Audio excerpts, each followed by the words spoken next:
चिंता संतानहंतारो यत्पादाम्बुजरेण वः स्वीयानां तान् निजाचार्यान् प्रणमामि मुहुर्मुहुः यदनुग्रहतो जन्तुः सर्वदुःखातिगो भवेत् तमहं सर्वदा वन्दे श्रीमद्वल्लभनन्दनम् अज्ञानतिमिरान्धस्य ज्ञानाञ्जनशलाकया चक्षुरुन्मीलितं येन तस्मै श्रीगुरवे नमः।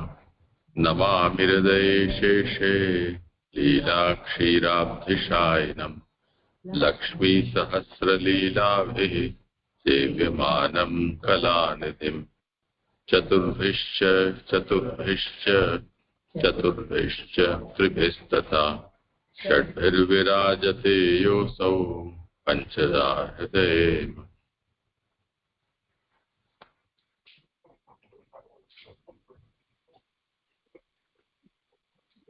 કોનો વારો છે?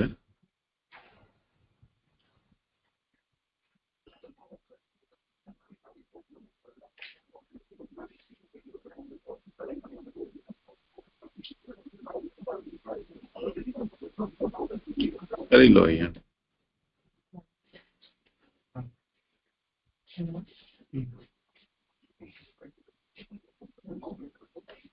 ભાગવત શાસ્ત્રનો અર્થ આનંદરૂપ હરિની આનંદરૂપ લીલા. આ આપણે હમણાં બીજો અધ્યાય જોઈએ છે વિદુરોદ્ધવજીનો સંવાદમાં. હવે અહીંયાથી આજે કરીએ છીએ એમની ઉત્થાનિકા લઉં છું 19મા શ્લોકની 64મા પૃષ્ઠ ઉપરથી. ભક્તોને ઈચ્છેલું ફલ આપે તેમાં તો કહેવાનું છે જ નહીં, કારણ કે તિરસ્કાર કરનારને ભગવાનની પ્રાપ્તિ થઈ. તે લોભને વશ થયેલો સર્વધર્મનો વિરોધી અસુર હોવા છતાં પણ માત્ર ભગવાનના સંબંધથી જ તે સંબંધ મના કરેલ પ્રકારનો હોવા છતાં જ્ઞાનીને પણ દુર્લભ સાયુજ્ય પામ્યો. વળી આ વૃત્તાંત બધાને પ્રત્યક્ષ થયો તે નીચેના શ્લોકમાં કહે છે. ત્યાં પહેલા નંબરની ફૂટનોટ આવે છે, બ્રેકેટમાં જે કહ્યું છે કે મના કરેલ પ્રકારનો. અહીં પ્રકારનો શબ્દ અધ્યાહાર છે.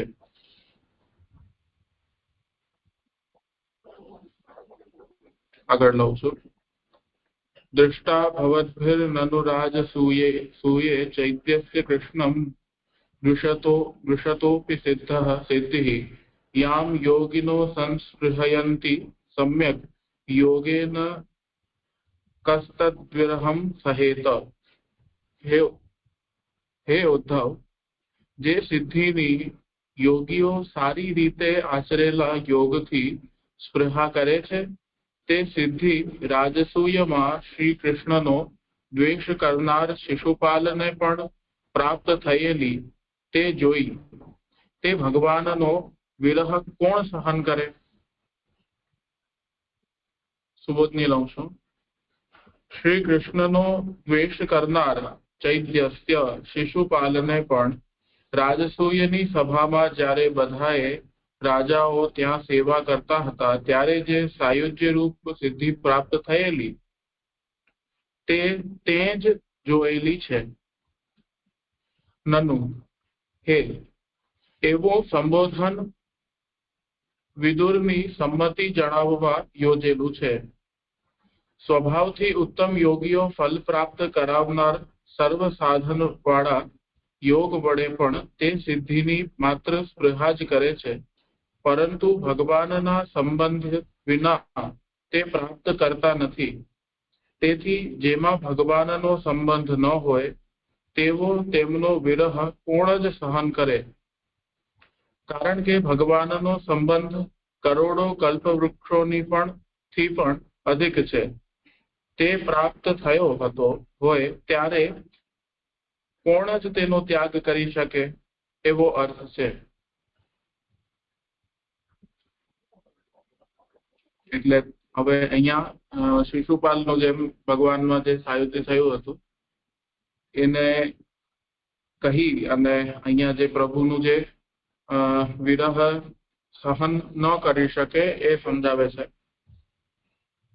કે શિશુપાલ જેવાને સાયુજ્ય પ્રાપ્ત થઈ ગયું અને જે યોગીઓ પોતાની આટલી સાધના કરીને પણ ભગવાનની પ્રાપ્તિ નથી કરી શકતા, તો એવા શિશુપાલને ભગવાનના સંબંધ માત્રથી આવું ફલ પ્રાપ્ત થયું એમ. તો એવા ભગવાનનો તો વિરહ કોણ ન કરે એમ, કોણ સહન કરે એમ, એવું અહીંયા કહેવું.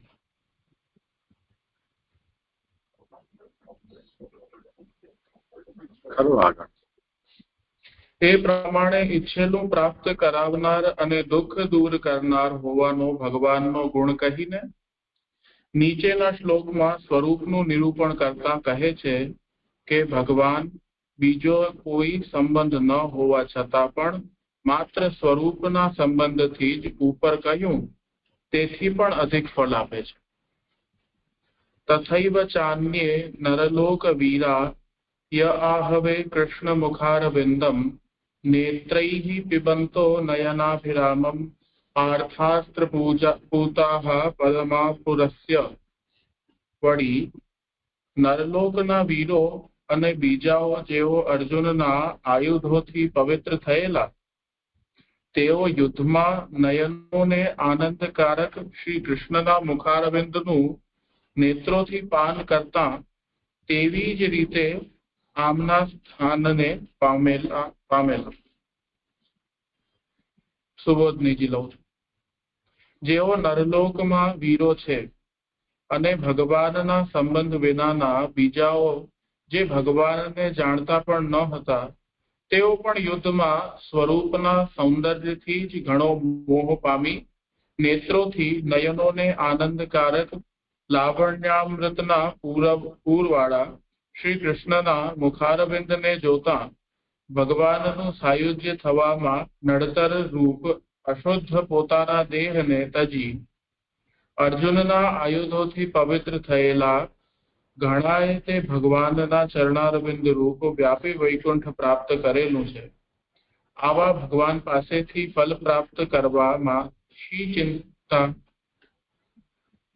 અહીંયા અર્જુનથી જેને અર્જુનના બાણ જેને જેને લાગ્યા છે તેનાથી જેની મૃત્યુ થઈ છે, એટલે એ પણ ભગવાનના, એટલે એનું કારણ તો સ્પષ્ટ ન કહી શકું, પણ એ લોકોની પણ ભગવાનમાં ગતિ થઈ છે એટલું અહીંયા કહેવાનું તાત્પર્ય છે. એટલે એવું સમજી શકાય કે અર્જુનથી હણાયા એટલે ભગવાનની પાસે જ હોય એમ, અર્જુન સિવાય ન હોય, ઠાકોરજી પાસે ન હોય એમ, દૂર બીજી લડતા હોય તો એમનું ભગવાનનું સહજ પણ દર્શન એમને ન થાય.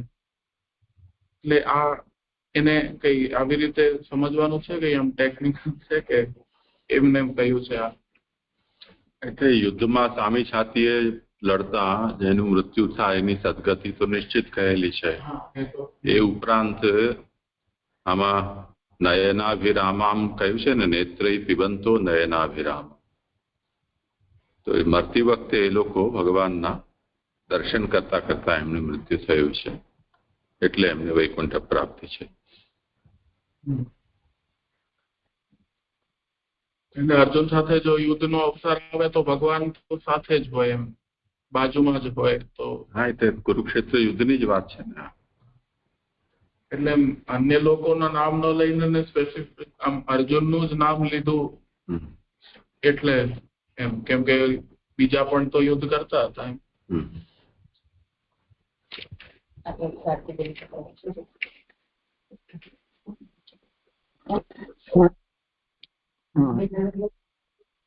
જે દંડવત પ્રણામ કહે છે, આગળનો શ્લોક મારો છે, મારે કરવાનો ખરું. એક મિનિટ, એ અમારી સમજ ઠીક છે કે નહીં એમ? એટલે અહીંયા અર્જુનનું જ કેવલ નામ લીધું ને, એટલે આ તો ઉપલક્ષણ છે. જ્યારે જ્યારે પણ જ્યાં જ્યાં પણ યુદ્ધ થયું છે અને એમાં જેમનું પણ ભગવાનના દર્શન કરતા મૃત્યુ થયું છે, એ બધાની ગતિ આવી થયેલી આપણે સમજી શકીએ છીએ. પણ પ્રસિદ્ધ યુક્ત આ છે એટલે આનો ઉલ્લેખ અહીંયા કરેલો હોય એમ સમજવું જોઈએ. બીજું એક સામાન્ય પ્રશ્ન એવું થઈ રહ્યો છે કે જે અહીંયા આગળ શિશુપાલને સાયુજ્ય પ્રદાન કર્યું ભગવાને, તો એ આવા કામ ક્રોધાદી દ્વેષાદી ભાવોથી ભગવાન આ પ્રકારનું પ્રમેય બલથી ફલ પ્રદાન કરે છે, અને એક કોઈક સાધના ચરણ એમાં ભગવાનનું જે સાયુજ્ય પ્રાપ્ત થાય છે, તો એ બંનેમાં કોઈ ભેદ હોય છે? સાધના ચરણમાં પણ પ્રમેય બલથી જ ફલ પ્રાપ્ત થઈ રહ્યું છે, પણ આ સાયુજ્ય, કેમ કે જ્ઞાનીને તો અક્ષર સાયુજ્ય થાય છે, એ તો આપણે જુદું સમજ્યા છે, પણ આ સાયુજ્ય અને બીજું એક કૃષ્ણ સાયુજ્ય, એમાં કોઈ ભેદ હોય કે જે સમાનતા છે? કરો વિચાર, કોઈને કઈ કહેવું હોય.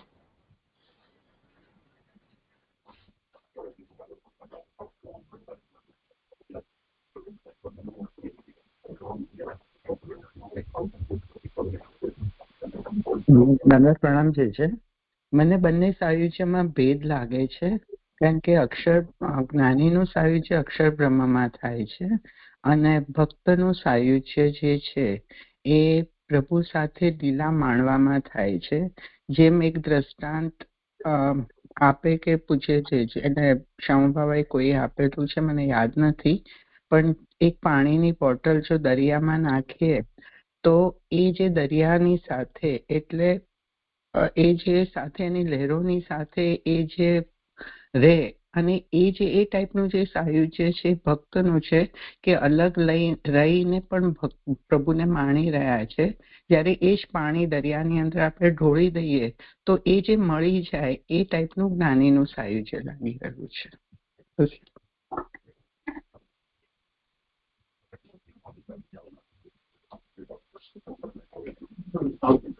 પણ અહીંયા સૈનિકોને જે પ્રાપ્ત થયું છે એ તો ભિન્ન છે ને.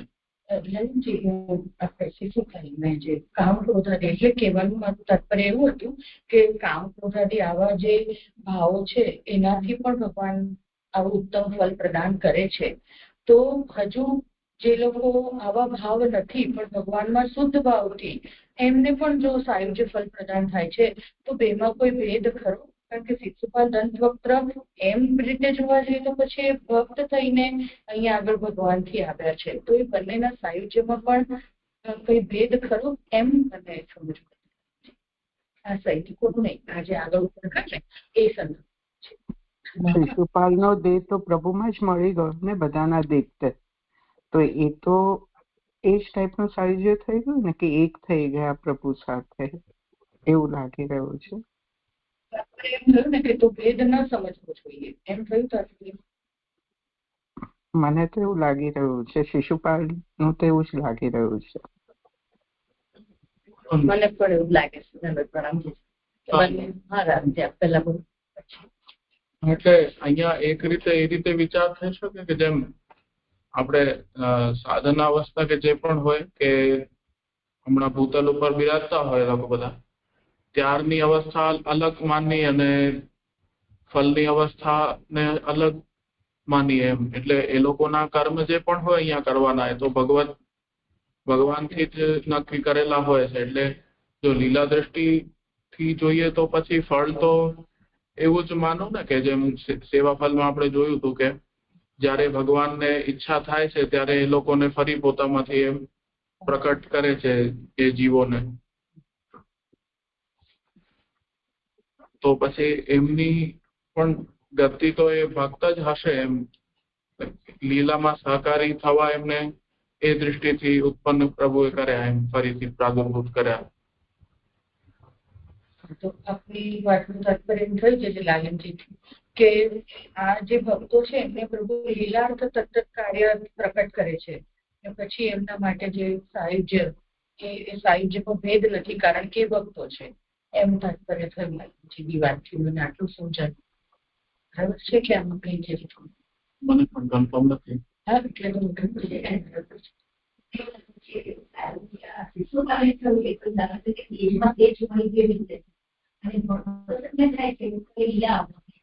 એટલે એનું સ્ટેજમાં તે મળી જેવું નહીં, પણ એને લીધે આપણે દેહ પ્રાપ્ત થાય છે. તો જેવું થાય છે. પ્રણામ છું. મને એટલું લાલનજીએ કહ્યું એ મને બરાબર લાગે છે કે જે ભક્ત છે આવા શિશુપાલ આદિ જે 3 જન્મ એમના થયા ને જે મુક્ત થયા એમનો તો પ્રકાર જ્ઞાનીને પણ દુર્લભ, અહીંયા પણ એ જ રીતે વાત કરી છે કે એને પણ જ્ઞાનીને પણ દુર્લભ સાહિત્ય પ્રાપ્ત થયું. તો એની અવસ્થા એક અલગ પ્રકારની છે. અસાધન સાધનમ કરોતી, ભગવાન તો પ્રમેય બલથી કરી શકે છે, તો અસાધનને પણ પ્રભુ સાધન બનાવી રહ્યા છે.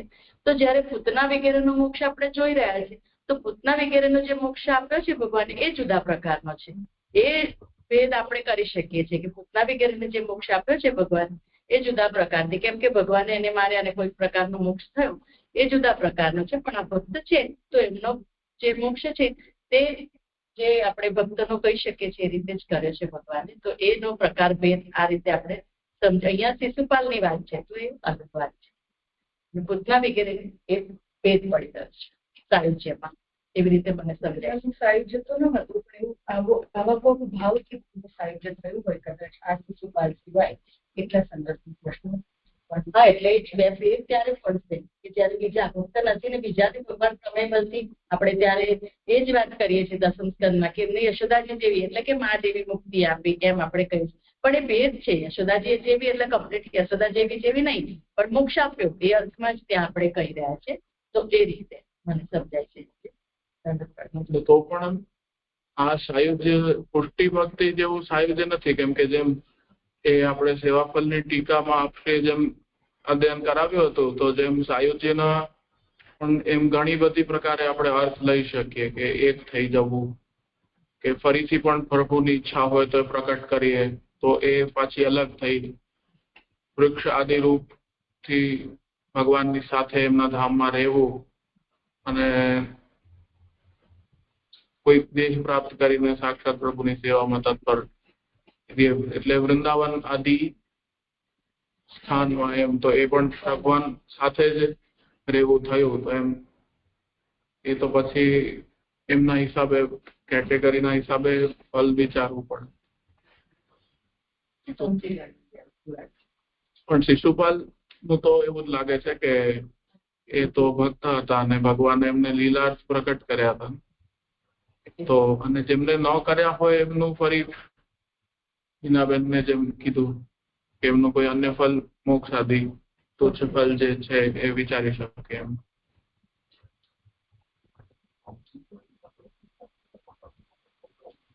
ઠીક છે.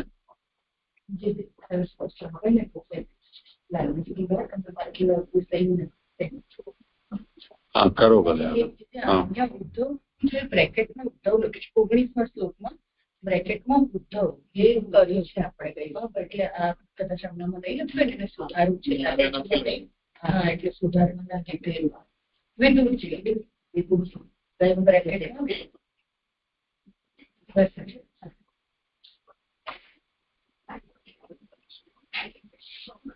કરો હવે. હા જી જે ધન્યવાદ પ્રણામ. 20 અને 21મો શ્લોક આગળ આવી રહ્યો છે, કરવાનો છે. શ્લોક 8 થી 24 ભગવાનનું મહાત્મ્ય બતાડી રહ્યા છે. 8 થી 24 ની અંદર, એટલે આ બંને શ્લોકમાં પણ પ્રભુનું મહાત્મ્ય જ બતાડી રહ્યા છે. ઉત્થાનિકા પેજ 65 નીચેની બે લાઈન. પરંતુ આ ફળ પ્રાપ્ત કરવામાં ઘણો મોહ કરનારી ભગવાનની લીલા એક જ નડતર રૂપ છે. તેનાથી જો મોહ ન પામે તો ફળ પ્રાપ્ત થાય જ, કારણ કે તે તો ભગવાન ના સર્વથી ઉત્તમ હોવાપણું વગેરે ગુણોને અને શાસ્ત્રને ન જાણનારની બુદ્ધિમાં રહેલ ભજન કરવા યોગ્યપણાને હરે છે. અહીંયા આગળ પહેલી ફૂટનોટ છે. જો મોહ ન પામે તો ત્યાં પહેલી ફૂટનોટ છે. માં કેટલાક મુક્તિ થતી નથી તેની યોગ્યતા આથી કઈ છે એમ પુરુષોત્તમજી કહે છે, અને નાનુભાઈ કહે છે કે મોહ પામે તેની મુક્તિ ન થાય. આગળ તે વિષયમાં સાવધાન રહેવું જોઈએ એમ નીચેના શ્લોકથી આરંભી 2 શ્લોકથી કહે છે. એટલે અહીંયા આગળ આ શ્લોકથી એમ કહી રહ્યા છે કે ફળ પ્રાપ્ત કરવામાં ઘણો મોહ કરનારી જે પ્રભુની લીલા છે એ નડતર રૂપ છે, અને જો એનાથી મોહ ન પામે એટલે જો ફળ પ્રાપ્ત થાય જ તો કઈ રીતે? તો એમ કે છે કે ભગવાન જે છે પ્રભુ સર્વથી ઉત્તમ છે, અને એમના ગુણો જે છે એ જો એ શાસ્ત્ર ન જાણે એટલે એવી શાસ્ત્ર જાણવાની બુદ્ધિ ન રહે તો એ ભજન કરવા યોગ્ય રહેતા નથી. અને આ હવે 2 શ્લોક એમાં આવી રહ્યા છે જણાવવા માટે. શ્લોક: સ્વયં તુ અસામ્ય અતિશય ત્રધિશ સ્વરાજ્ય લક્ષ્મ્યા આપ્ત સમસ્ત કામઃ બલિમ હરદ્ભિઃ ચિરલોકપાલૈઃ કિરીટકોટિ ઇરિત પાદપીઠઃ. શ્લોકાર્થ: ભગવાનની પોતાની સમાન અથવા અધિક કોઈ નથી. પોતે તો 3 ના અધીશ્વર છે. પોતાની અંદરના રાજ્યની લક્ષ્મીથી પોતાની સર્વ કામનાઓ તેમને પ્રાપ્ત કરેલી છે. અને આહુતિ લાવનાર ઘણા સમયના લોકપાલોએ પોતાના કરોડો મુકુટોથી તેમના ચરણના આસનની સ્તુતિ કરેલી છે. શ્રી સુબોધિનીજીમાં પ્રભુનું જે મહાત્મ્ય છે એ ઉદ્ધવજી કહી રહ્યા છે કે પ્રભુ કેવા છે? તો પોતે સર્વથી ઉત્તમ ઈશ્વર હોય, સર્વથી અધમ જળ તે ઉગ્રસેન, તે પોતે તેવો રાજા કરીને તેનું સેવાપણું આચરે એવી જે આ ભગવાનની લીલા ઘણી મોહ કરનારી છે, જે ભગવાનના સેવકપણાને લીધે ભમેલાઓએ પોતાના હૃદયમાં એમ માને છે કે આ ભગવાન આવા સેવક જ છે. અહીંયા સ્વયં તું અસામ્ય અતિશય ત્રધિશ એ સમજાવી રહ્યા છે, એનો અર્થ કહી રહ્યા છે.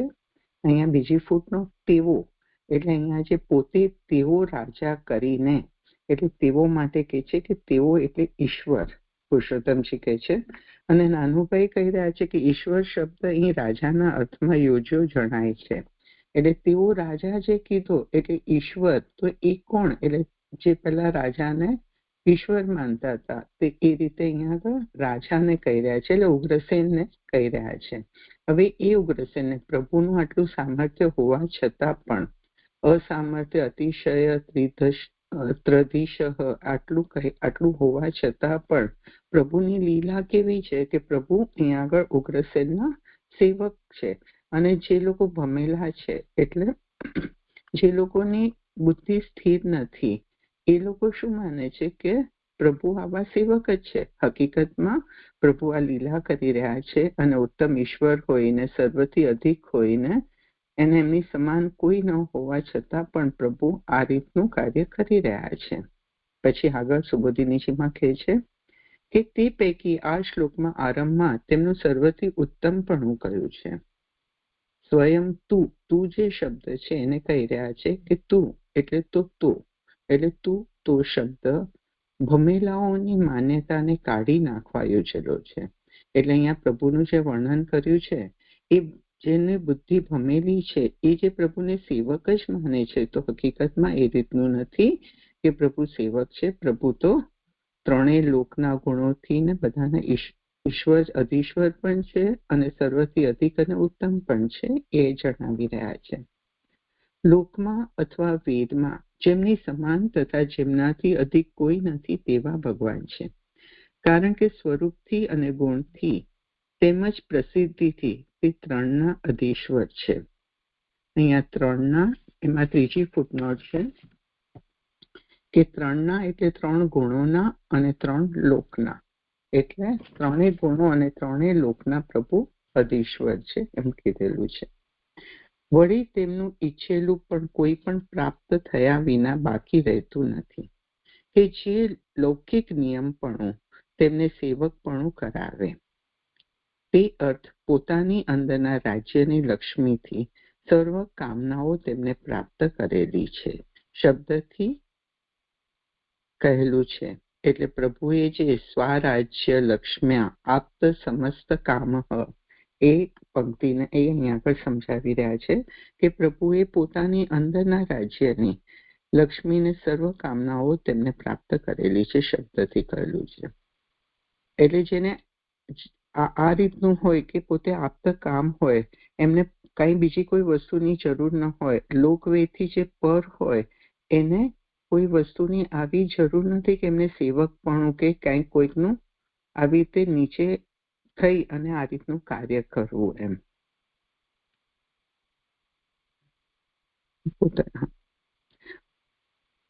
કરેલું જ કેમ જે ભગવાન પોતાની અંદર રાજ્ય કરે છે તે બધાઓના ઉપર રાજ્ય કરે છે. તે રાજ્યમાં હદ વિનાના આનંદ રૂપ જે લક્ષ્મી તેનાથી જ પ્રાપ્ત કરેલી છે. બધી એ કામનાઓ જેમને તેવા ભગવાન છે, કારણ કે આમના જ આનંદના અંશ ઉપર બીજાઓ નભે છે એમ શ્રુતિ કહે છે. એટલે પ્રભુ જ આનંદનો સાગર છે, સમુદ્ર છે. તો પ્રભુના જ આનંદથી જીવની અંદર આનંદ અનુસિત થયો છે. તો જે આનંદ આવી રહ્યો છે ઉપરથી, તો એ આનંદ પર જ બધા નભી રહ્યા છે. તો એ પ્રભુ કેવા છે એનું અહીંયા આગળ વર્ણન કર્યું કે પોતે આનંદ એટલે એમના જ આનંદથી બધા એના ઉપર નભી રહ્યા છે.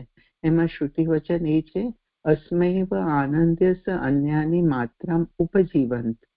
બૃહદારણ્ય ઉપનિષદનું છે કે એમના આનંદ પર જ બધા નભી રહ્યા છે. વળી લોકમાં અને તેમનું ઐશ્વર્ય પ્રસિદ્ધ છે, કારણ કે આહુતિ લાવનાર ઘણા સમયના લોકપાલોએ પોતાના કરોડો મુકુટોથી ઈડિતમ સ્તુતિ કરેલી છે. એટલે કિરીટ, કોટી, ઈડિતમ, પાદપીઠ સમજાવી રહ્યા છે કે ઈડિતમ એટલે એમની સ્તુતિ કરેલી છે, જેમના ચરણના આસનની તેવા ભગવાન છે. એટલે પ્રભુની ઓર એક એક વસ્તુ ચરણથી લઈને મસ્તક સુધીનું બધું જ ઉભરા એટલે કહી રહ્યા છે. ઉદ્ધવજી પોતાના ભાવને વર્ણિત કરી રહ્યા છે કે પ્રભુ કેવા છે. તો લોકપાલો પણ જે આહુતિ લાવનાર એટલે જે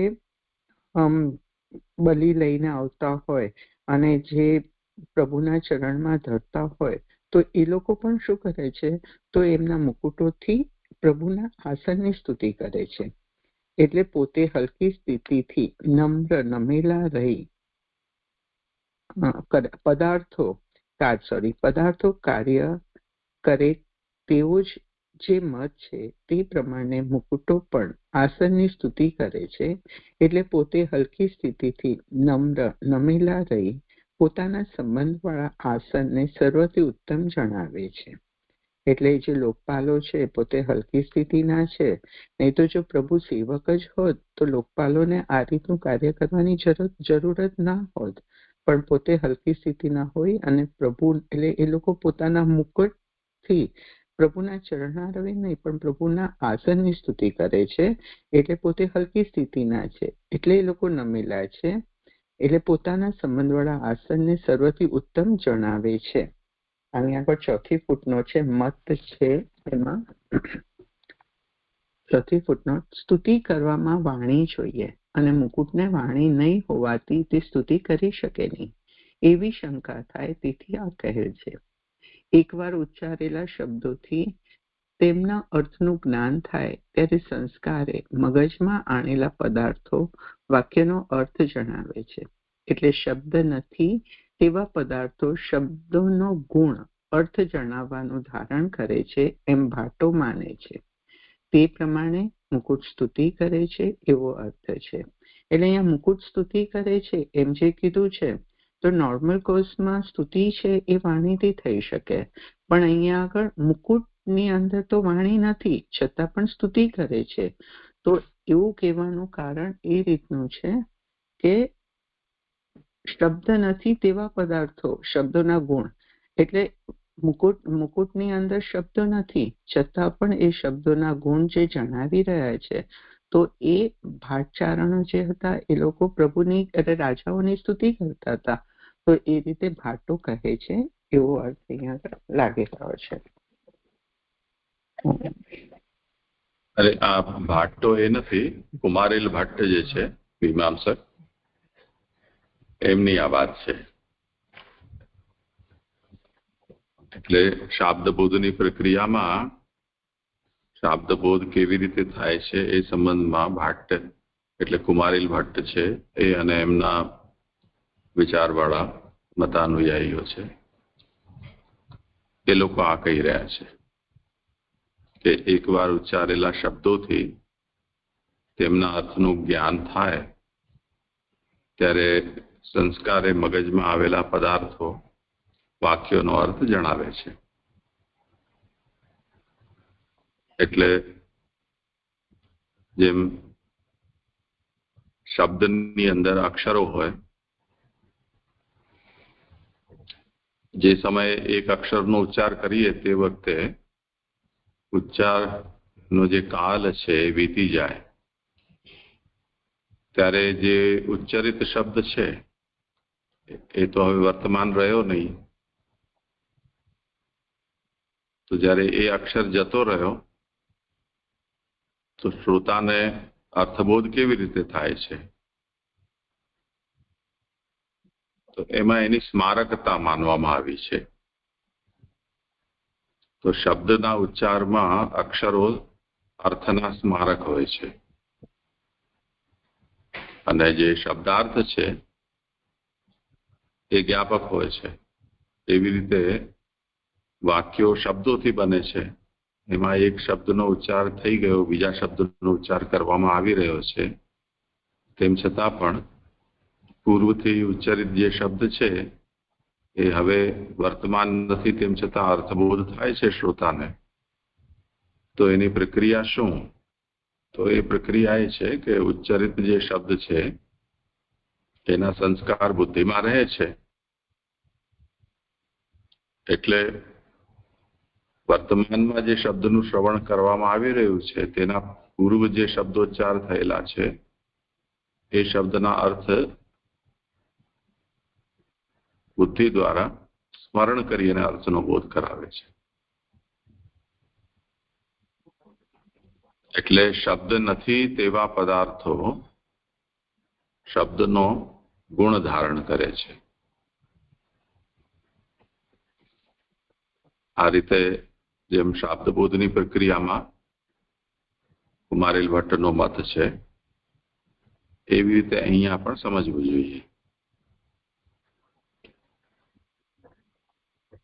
એટલે મુકુટમાં યદ્યપી પોતાનો કોઈ શબ્દ નથી, તેમ છતાં પણ એ શબ્દ રહિત જે પદાર્થ છે એ શબ્દના ગુણને ધારણ કરે છે, એમ તાત્પર્ય છે. અને શ્રીધર સ્વામી એમ કહી રહ્યા છે કે ઘણા બધા મુકુટ ધારણ કરનારાઓ અહીંયા ચરણના આસનને દંડવત પ્રણામ કરી રહ્યા છે તે વખતે ધક્કામુક્કીમાં એકબીજાના મુકુટો જે અથડાઈ રહ્યા છે એ અથડાવવાની જે ધ્વનિ છે એ જ સ્તુતિ બરાબર છે, એવું એમનો મનોભાવ છે.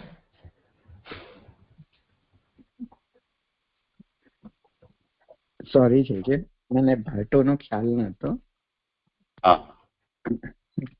આગળ કેટલાક અથડાવાથી નીકળતા અવાજની સ્તુતિ કરે છે એમ કહે છે. એમાં કેટલાકમાં 5મી ફૂટનોટ છે કે શ્રીધરે એવું વ્યાખ્યાન કરેલું છે જે આપણે હમણાં સમજાવ્યું. જે પહેલો શ્લોક પૂરો થયો, 21મો શ્લોક છે. કરો ભલે આગળ. જે અવાજ બરાબર આવી રહ્યો છે ને? હા, આવી તો રહ્યો છે. હવે 22મો શ્લોક. આવા ભગવાન પોતાના સિંહાસન ઉપર બિરાજતા પોતાની આનંદ રૂપ લક્ષ્મીનો અનુભવ કરતા જ બિરાજે એ યોગ્ય છે, પરંતુ સેવકપણું કરે તે યોગ્ય નથી એમ નીચેના શ્લોકમાં કહે છે.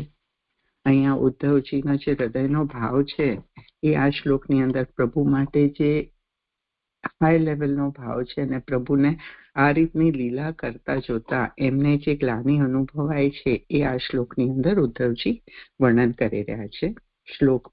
તત્તસ્ય કૈંકર્યમ અલંવૃતાન નઃ વિગ્લાપયતિ અંગયત ઉગ્રસેનમ તિષ્ઠન નિષન્નમ પરમેષ્ટિ અધિષ્ણયે ન્યબોધયત દેવ નિધારય ઇતિ. શ્લોકાર્થ. હે આંગ, ભગવાનના આસને બેઠેલા ઉગ્રસેનને હે દેવ અનુગ્રહ કરો એમ ઊભા રહીને જે તે ભગવાન જણાવતા હતા તે તેમનું સેવકપણું સંપૂર્ણ રીતે પોષેલા અમને ગ્લાનિ ઉત્પન્ન કરે છે. અહીંયા જે અંગ જે છે કીધું છે એ શ્રી વિદુરજીને સંબોધીને ઉદ્ધવજી કહી રહ્યા છે. શ્રી સુબોધિનીજી, સેવકનો ભાવ તે સેવકપણું તેમનું એટલે ઉપર વર્ણવેલા ભગવાનનું તે એટલે પ્રસિદ્ધ સેવકપણું અમને ગ્લાનિ ઉત્પન્ન કરે છે. એટલે અહીંયા જે પ્રભુનો સેવકનો જે ભાવ છે એટલે જે સેવકપણું છે એ ભગવાને જે અહીંયા સેવકપણું કર્યું છે એ પ્રસિદ્ધ છે અને એ જે સેવકપણું પ્રભુનું છે એ ઉદ્ધવજીને ગ્લાનિ ઉત્પન્ન કરે છે. સુબોધિનીજીમાં, ભગવાન ગમે તે કરે તારે આ વિચારવાનું શું પ્રયોજન એવી શંકા થાય, તેથી સંપૂર્ણ રીતે પોષેલા અમને શબ્દો યોજેલા છે. એટલે પ્રભુ કંઈ પણ કરે તો એવી શંકા ન કરવી જોઈએ. તો એમ કહે છે કે પ્રભુએ જ અમને બધી રીતે પોષેલા છે. તો આવો ભાવ થાય, કારણ કે પ્રભુને જે રીતે ઉદ્ધવજી 5 વર્ષથી આગળ જે વર્ણન આવ્યું કે સાથે હતા અને પ્રભુની લીલા કાર્ય બધું જ એમને જોયું અને પ્રભુ જ્યારે સ્વધામ પધાર્યા એ પછી જ્યારે આ વર્ણન કરી રહ્યા છે તો એમને આ બધી વસ્તુઓ યાદ આવે છે. તો એમને આ રીતનો ભાવ એ વિદુરજીને પોતાનો કહી રહ્યા છે. અમને ભગવાને સંપૂર્ણ રીતે પોષેલા, નભાવેલા અથવા પોષેલા છે. સેવા કરીએ તે માટે જ અમને પોષેલા છે. એટલે પ્રભુની સેવા કરવી જોઈએ તો એના માટે પ્રભુએ પોષેલા છે ને બધું જણાવેલું છે ને એ જ ભગવાન પાછી કોઈની આ રીતે સેવા કરે સેવકપણાથી એ એમનાથી સહન નથી થતું. જો સૃષ્ટિની પેઠે સેવા પણ ભગવાને કરવાની હોય તો તે મત પ્રમાણે પણ અમને મુખ્ય સેવા માટે ઉત્પન્ન કરેલા છે. તેથી અમારી દ્વારા જ ઉગ્રસેનની સેવા ભલે કરાવે, તે સેવા કરવા માટે અમને ઉત્પન્ન કરીને પાછા પોતે જ કરે છે એ સેવકપણું અમને ગ્લાનિ ઉત્પન્ન કરે છે. એટલે ઉદ્ધવજી કહી રહ્યા છે કે પ્રભુની જો આ લીલા હોય તો અમારી પાસે આ બધી સેવા કરે, પણ અમારી પાસે નહીં કરાવીને પોતે જ એ સેવકપણું જે નભાવી રહ્યા છે એ અમને ગ્લાનિ કરાવે છે. પોતે ખેદ પામે છે, અમને પણ ગ્લાનિ કરાવે છે. ગ્લાયયતિ એવો પાઠ હોય ત્યારે લય ધાતુનો અર્થ ગ્લાનિ કરાવવી થાય છે. એ અંગ એવું પોતાનું દુઃખ જણાવવા યોગ્ય મિત્રનું સંબોધન કરેલું છે. એ અંગ જે વિદુરજીને કીધું છે એ ઉદ્ધવજી પોતાનું દુઃખ પોતાના મિત્રને એટલે વિદુરજીને કહી રહ્યા છે. ઉગ્રસેન એટલે ઉગ્ર છે સેના જેની, તે કંસનો પિતા, તેને પરમેશ્ય અધિષ્ઠાનની બ્રહ્માનું આસન દિશ્યામ અને અધિશ્યમ સમાન અર્થવાળા શબ્દો છે. એ આસન ઉપર બેઠેલાને પોતે ઊભા કરીને આવતા બધા પુરુષોની જાણ કરતા. એટલે અહીંયા પ્રભુ શું કરી રહ્યા છે તો ઉગ્રસેનની પહેલા વ્યુત્પત્તિ કરી કે ઉગ્રસેનના શબ્દનો અર્થ શું થાય છે તો ઉગ્ર અને સેન એટલે ઉગ્ર જેની સેના છે એમ કરીને. તો એ કોણ હતા એની ઓળખાણ આપી કે કંસના પિતા હતા અને એ કેવા તો બ્રહ્માના આસન એટલે જે રાજાના આસને બેઠા હોય એને બ્રહ્માનું આસન કીધું છે કે બ્રહ્માના આસન પર બેઠેલા છે અને એ પોતે ત્યાં આસન ઉપર બેઠા છે અને બધું જ કાર્ય પ્રભુ કરી રહ્યા છે. એટલે બધા પુરુષોની જાણ પ્રભુ કરી રહ્યા છે. અને પાછું સંબોધન દેવ કરીને કહે છે કે હે દેવ, આ ફલાણો આવ્યો, આપને નમન કરે છે, જુઓ એમ જણાવતા હતા. આ બધું હલકું દ્વારપાળનું કાર્ય છે. એટલે જે રાજા બેઠા હોય અને દ્વારપાળ જે કાર્ય કરે કે આ વ્યક્તિ આવ્યું, આ આપણે નમન કરે છે ને બધું જે જણાવે એ રીતનું પ્રભુ અહીંયા આગળ ઉગ્રસેનને જણાવી રહ્યા છે. આ ઘણું હલકું દ્વારપાળનું કાર્ય છે. જો કે બધા કાર્યના કરતા ભગવાન જ છે, છતાં પણ બીજું રૂપ ધારણ કરીને જ તે કરે છે. એટલે કરતા કાર્યતા ભગવાન છે એ ઉદ્ધવજી જાણે છે, છતાં પણ એમ કહે છે કે આટલી પરમ પુરુષ પૂર્ણ પુરુષોત્તમ હોવા છતાં પણ આવું હલકું દ્વારપાળનું કાર્ય કરી રહ્યા છે. જો પોતાને જ કાર્ય કરવાનું હોય તો તેથી ઉલટું રાજાનું કાર્ય કેમ કરતા નથી એવો અમારા ચિત્તમાં ખેદ થાય છે. એટલે પ્રભુએ કંઈ પણ કાર્ય કરતા કાર્યતા હોવાના ઓલાએ કે પ્રભુએ કંઈ કાર્ય કરવાનું છે તો પ્રભુ રાજાનું કાર્ય કરે, છતાં પણ આવું દ્વારપાળનું કાર્ય કેમ કરી રહ્યા છે? સુબોધિનીજીમાં કે દેવોની સભામાં જ્યાં બ્રહ્મા બેસે છે તે રાજ્યાસન છે, તેથી રાજ્યાસનને બ્રહ્માનું આસન કહેલું છે. આથી એમ કહ્યું કે બ્રાહ્મણો આવે ત્યારે પણ તે ઉગ્રસેન ઉઠતો નથી, આ ગ્લાનિ ટાળવાનો ઉપાય પણ નથી. એટલે જ્યારે રાજા આવે ત્યારે નોર્મલી બ્રાહ્મણો આવે ત્યારે બ્રાહ્મણોની જે કોટી હતી તો એ જે કક્ષામાં હતા તો રાજાએ ઉઠવું જોઈએ, પણ ત્યારે પણ ઉગ્રસેન નથી ઉઠતા અને પ્રભુ જ ત્યાં આગળ દ્વારપાળની જેમ એમને જણાવે છે. આ ગ્લાનિ ટાળવાનો ઉપાય પણ નથી. ત્યાં આમાં પહેલી ફૂટનોટ છે. આ એટલે ઉગ્રસેન આસને બેસે અને ભગવાન ઉભા રહે તે જોવું તે. એટલે આ રીતે ઉગ્રસેન રાજાધિરાજની જેમ બેઠેલા છે અને પ્રભુ દ્વારપાળની જેમ ઉભા રહીને જણાવે છે, એ ગ્લાનિ થાય છે. પણ એ જે ગ્લાનિ એમને અનુભવી રહ્યા છે એ ટાળવાનો ઉપાય પણ ઉદ્ધવજી કહે છે કે મારી પાસે એ ટાળવાનો પણ ઉપાય નથી.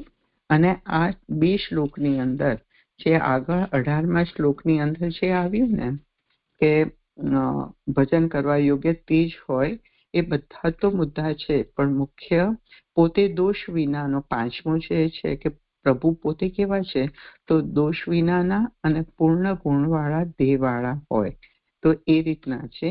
અને નીચે જે આપ્યું છે કે 7 ગુણોના કારણે બનેલા બીજા 3 એટલે ઘણી જ શક્તિ, સ્વરૂપથી જ સર્વોત્તમપણું અને ઘણી જ દયા, એ ગુણો હોય તે બધાએ સેવા કરવા યોગ્ય છે. તો એ વસ્તુ પણ અહીંયા આવે છે કે પ્રભુ સર્વથી ઉત્તમ છે, ઘણી શક્તિ છે અને દયાવાળા છે, ત્યારે જ આ રીતનું પણ કાર્ય કરી શકે. જે 22મો શ્લોક પૂરો થયો. હા જે છે દંડવત પ્રણામ.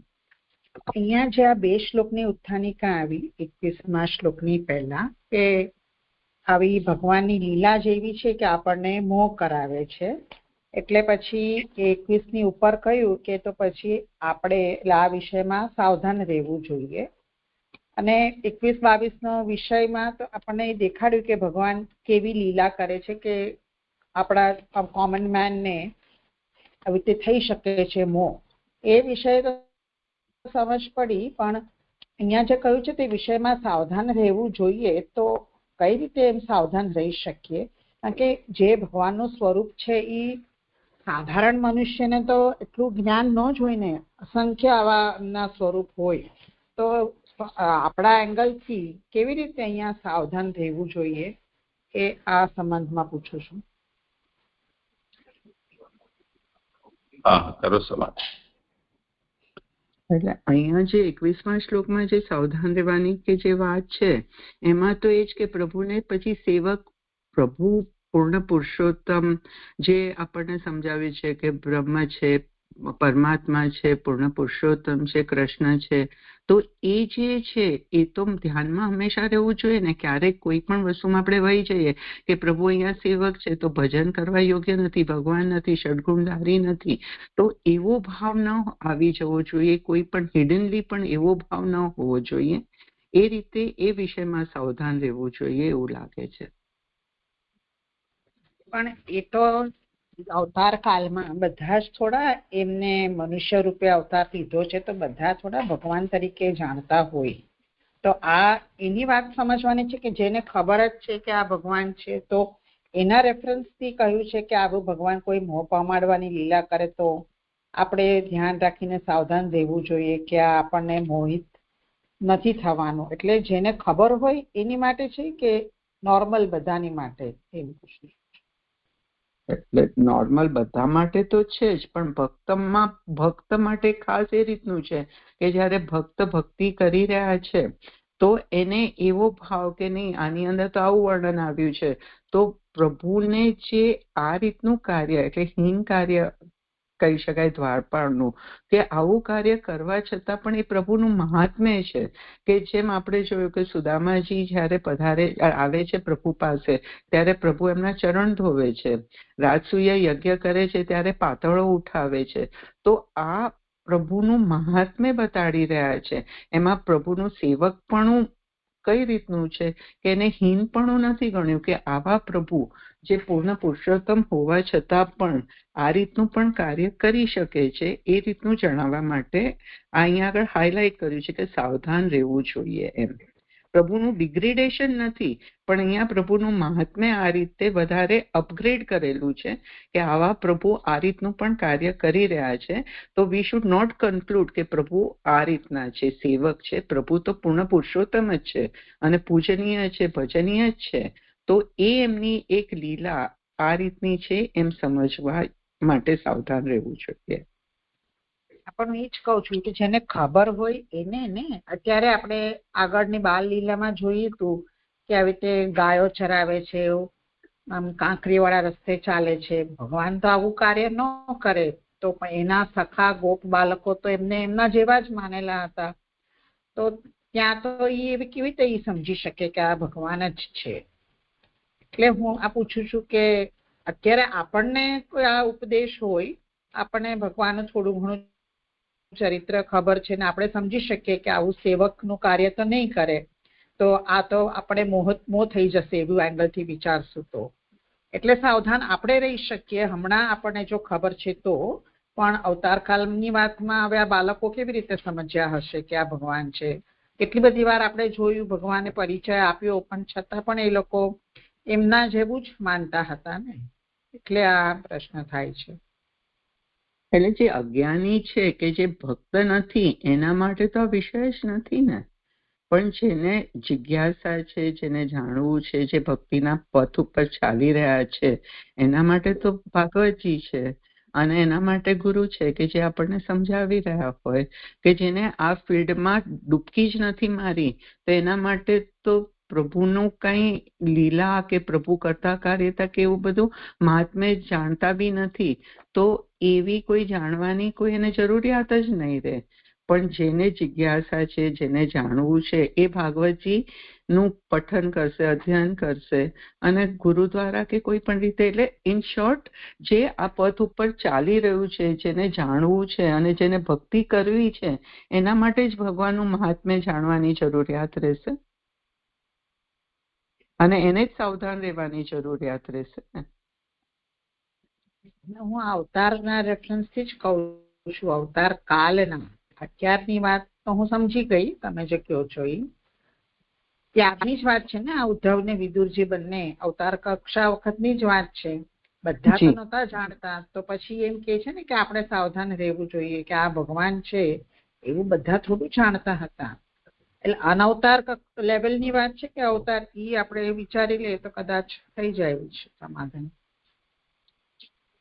અવતાર કાળ, એક જ સેકન્ડ બેન. અવતાર કાળની અંદર પણ દરેકને પ્રભુને પ્રભુ તરીકે માણ્યા નથી ને, પણ જેને પ્રભુના સાનિધ્યમાં પ્રભુ પોતાના પરિકર સાથે બિરાજી રહ્યા હતા અને જેને પ્રભુની લીલા જોઈ, એટલે અહીંયા ઉદ્ધવજી જે કહી રહ્યા છે વિદુરજીને કહી રહ્યા છે, એટલે એમ કહી રહ્યા છે કે જેને પ્રભુને આ રીતે જોયા છે, માણ્યા છે અને પ્રભુની ભક્તિ કરી છે, પ્રભુના ભક્ત થયા છે, એ લોકોની માટે આ વાત આવી રહી હોય એવું લાગે છે.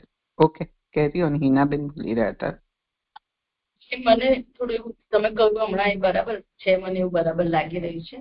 હું પણ એવું જ કહેવા જતી હતી કે અવતાર કાળ જયારે છે ત્યારે ભગવાનની ઈચ્છાથી, ભગવાન જયારે જેને પોતાનું સ્વરૂપ જણાવવા ઈચ્છે છે ત્યારે ભગવાન એને પોતાનું સ્વરૂપ જણાવે જ છે. તો એવી રીતે અવતાર કાળમાં તો પ્રભુથી જ એ કાર્ય થશે. અનવતાર કાળ છે ત્યારે શાસ્ત્રથી એ કાર્ય થઈ રહ્યું છે, જેને તમે કહ્યું કે ગુરુ દ્વારા મહાત્મ્ય જ્ઞાનની પ્રાપ્તિ. તો એ ગુરુ આપણને મહાત્મ્ય જ્ઞાનની પ્રાપ્તિ કરાવે છે શાસ્ત્ર દ્વારા. તો એ શાસ્ત્રથી આપણે એ ભગવાનનું મહાત્મ્ય જાણી શકીશું, તો આપણને પ્રભુના વિષયમાં ભ્રમ નહીં થાય કે મોહ નહીં થાય. તો આવી રીતે મને સમજાય છે કે અવતાર કાળ હોય તો પ્રભુ પોતે જ એ કાર્ય કરે છે કે મને આની સમક્ષ મારું સ્વરૂપ, જેમ કે વિદુરજીને જ્ઞાન આપવાની પ્રભુની જ ઈચ્છા થઈ તો ઉદ્ધવજીને પણ મોકલ્યા અને હવે મૈત્રેયજી દ્વારા પણ એમને જ્ઞાન અપાવશે, તો આ પ્રભુ જ કાર્ય કરશે એવું મને સમજાય છે. એટલે આપણે યાદવોનું પણ આગળ જોઈ ગયા કે એ લોકોએ ભગવાનના સ્વરૂપને સમજ્યા જ નહીં, કેમ કે પ્રભુની પણ ઈચ્છા નથી, તો પ્રભુ નથી સમજ્યા એ લોકો, ગમે એટલું સાથે રહ્યા તેમ છતાંય પણ. એવી રીતે મને સમજાય છે. જે હજી આગળના શ્લોકમાં આ વિષય ચાલી જ રહ્યો છે. તો જે આશંકાઓ આપણને થઈ રહી છે એના સંબંધમાં જ આગળનો શ્લોક પણ છે. એટલે અવતાર કાલમાં જેમને પણ આ મૂંઝવણ થઈ રહી છે એ સ્વયં એમ કહેવા માંગે છે કે ભલે મેં તો કહી દીધું કે સાવધાન રહેવું જોઈએ, પણ આમાં આપણા હાથની કોઈ વાત નથી. હા, નીલમબેન. હા જી, પ્રણામ. આ 22મા શ્લોકમાં છે ને ઉપરથી 8મી લીટી છે કે ભગવાનની જે સેવક પણ છે ને તે કે તે સેવા કરવા માટે અમને ઉત્પન્ન કરીને પાછા પોતે જ સેવા કરે છે. એ તો બરાબર. એ સેવક પણ અમને ગ્લાનિ ઉત્પન્ન કરે છે. ત્યાં સુધી પોતે ખેદ પામે છે, અમને પણ ગ્લાનિ કરાવે છે. ગ્લાય યતિ એવો પાઠ હોય ત્યારે ગ્લય ધાતુનો અર્થ ગ્લાનિ કરાવે, એ બરાબર. પણ પોતે ખેદ પામે તો ભગવાન તો કાં એવું ખેદ પામે છે? એવું અહીંયા કઈ શેને માટે લખ્યું એ ના સમજાયું. અમને ગ્લાનિ કરાવે એટલે સામે બધા ભક્તો ગ્લાનિ કરે છે, આ ઉદ્ધવજી વિદુરજી, પણ પોતે ખેદ પામે છે એ ના સમજાવ્યું છે. પ્રણામ. એટલે ઉદ્ધવજીની દ્રષ્ટિમાં ભગવાન ગ્લાનિ ઉપજે એવું કાર્ય કરી રહ્યા છે. જે તેથી ભગવાનને ખેદ થોડો થાય છે. પોતે ખેદ પામે છે, અમને પણ ગ્લાનિ કરે. અમને એટલે વિદુરજીને બરાબર છે, પણ પોતે ખેદ પામે છે. તો ભગવાનને તો એવું કોઈ કામ તુચ્છ લાગતું જ નથી ને. હું પોતે એવું સમજુ જ. પછી આપ જે આજ્ઞા કરો તે સમાધાન. પ્રભુ પોતે ખેદ નથી પામતા. અહીંયા ઉદ્ધવજી વિદુરજીને કહી રહ્યા છે. એટલે પ્રભુનું જે કાર્ય છે એ ખેદ પમાવનારું કાર્ય છે.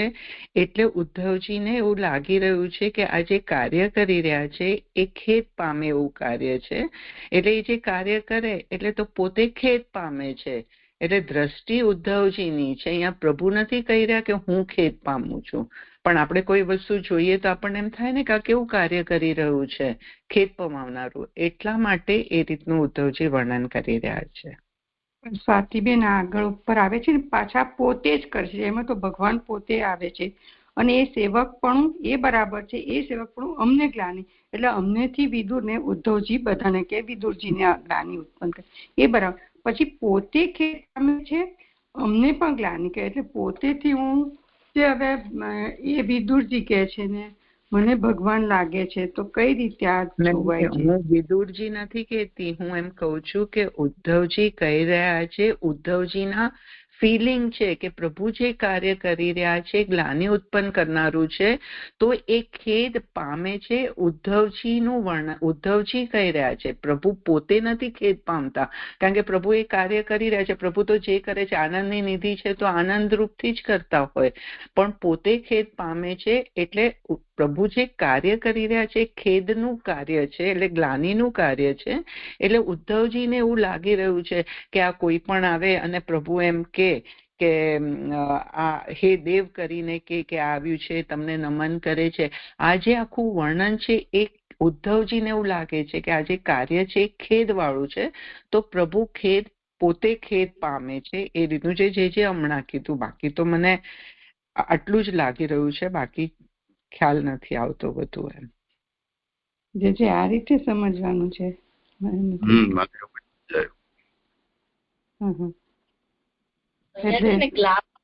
એવો પાઠ છે ગ્લાયયતિ જ બધા બોલી રહ્યા છે, મતલબ સુધારવાનું છે. ગ્લાયયતિ નથી, ગ્લાપયતિ છે. એવું છે. શું છે? ગ્લાપયતિ મૂળમાં પણ છે.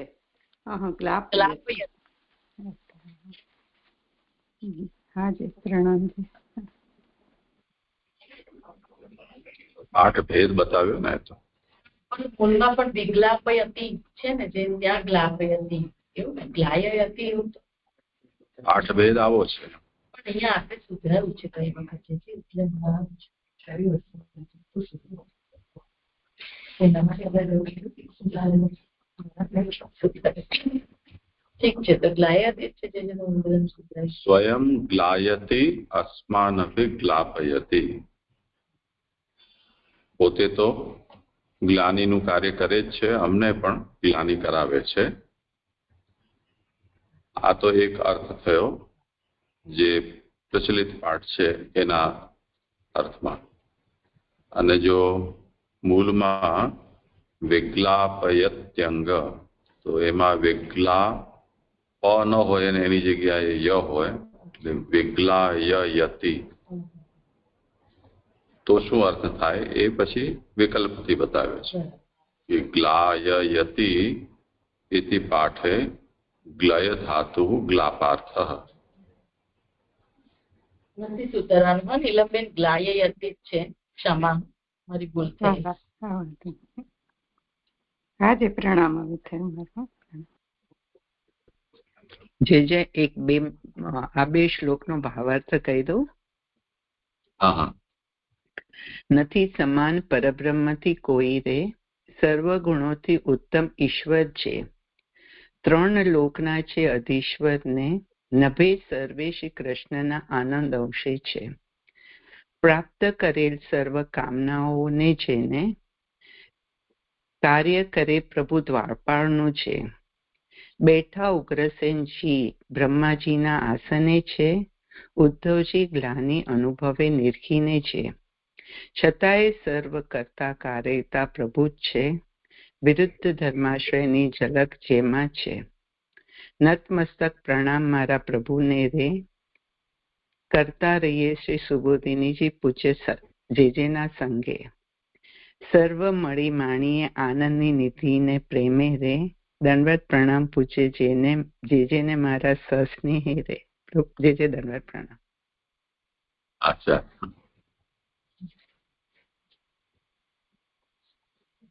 બે જતા શ્લોક. અચ્છા, હા કરો. હા જય દંડવત પ્રણામ.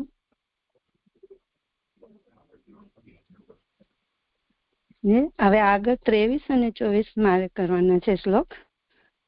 અહીંયા 8 થી 24 શ્લોકમાં ભગવાનનું મહાત્મ્ય કહ્યું છે.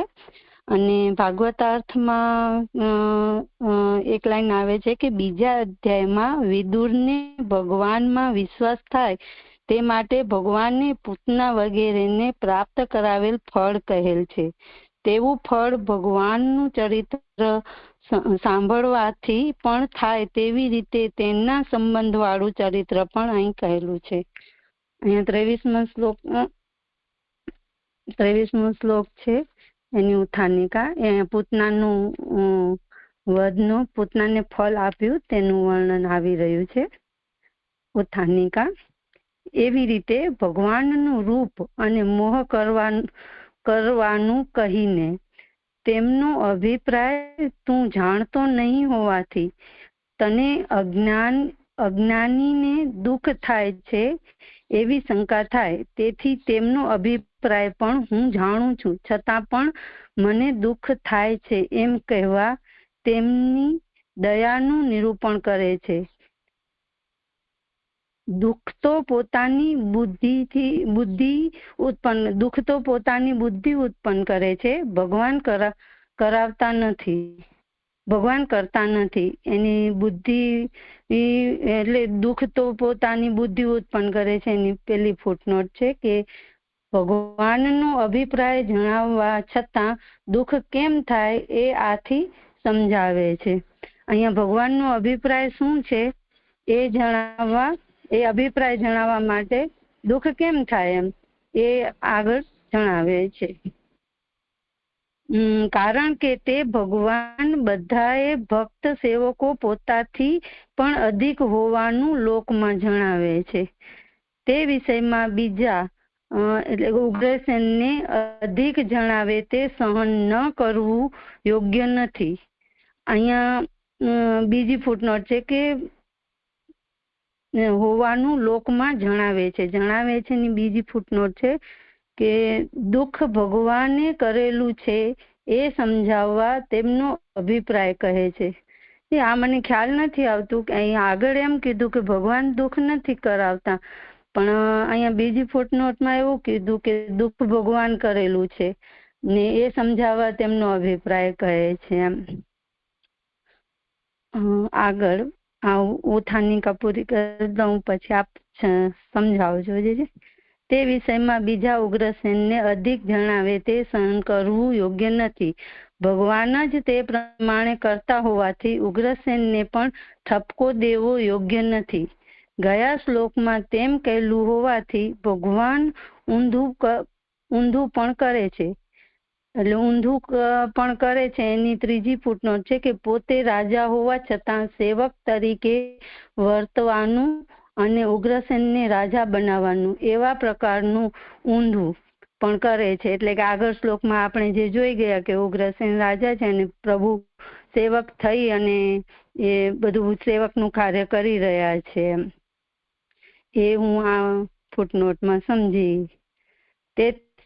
તેથી પ્રમાણના બલનું ઉલ્લંઘન કરી પ્રમેય બલથી તેમ કરતા હોવાથી નીચેના શ્લોકમાં તેમનું પ્રમેય બલ જણાવતા તે ભજન કરવા યોગ્ય છે એમ સિદ્ધ કરે છે.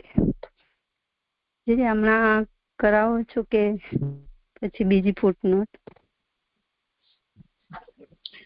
છે? જૂની પુસ્તક કોઈ પાસે નથી? મમ્મી પાસે છે. એટલે એમાં જે પુરુષોત્તમજી નો અર્થ કહેલો છે એ કોના ઉપર છે? અહીંયા આપેલું છે તે પ્રમાણે જ.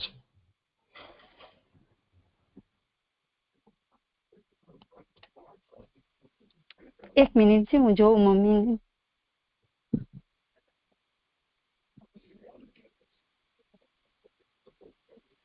મમ્મી બીજી ફૂટનોટ શું છે?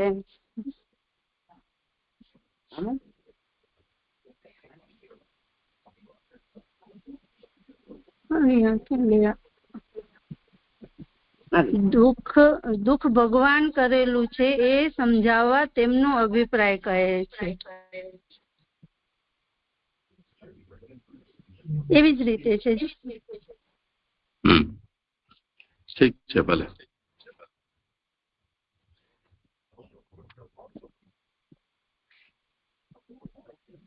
અહીંયા આગળ છે એવું કીધું કે ભગવાન દુઃખ કરાવતા નથી, તો પછી આ ફૂટનોટમાં એવું કેમ કીધું છે કે ભગવાન જ?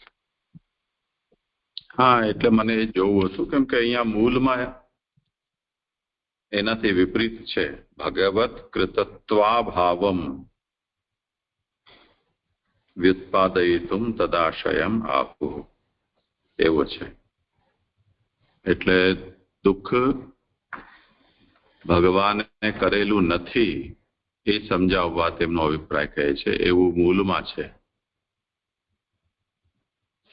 એટલે મને એમ ચેક કરવું હતું કે જૂની પુસ્તકમાં કોઈ બીજું હોય ને અહીંયા ખોટું લખાઈ ગયું એવું તો નથી ને? તો પોતાની બુદ્ધિ ઉત્પન્ન કરે છે, ભગવાન કરતા નથી. તો સહી ભગવાન સર્વાનેવ ભક્તાન સેવકાન આત્મનોપી અધિકત્વેન જ્ઞાપયતિ. આખો વિષય છે એમાં પુરુષોત્તમજી એ જ કહી રહ્યા છે કે આ ક્લેશ છે એ બુદ્ધિકૃત છે, ભગવત્કૃત નથી. એના ઉપર પુરુષોત્તમજી કહી રહ્યા છે કે હવે આગળની પંક્તિ છે એમાં આ ક્લેશ છે એ ભગવત્કૃત નથી એનું વિવેચન કરવામાં આવી રહ્યું છે. તો દુઃખ ભગવાને કરેલું નથી એ સમજાવવા, છેની જગ્યાએ નથી એટલું કરી દો સુધારો.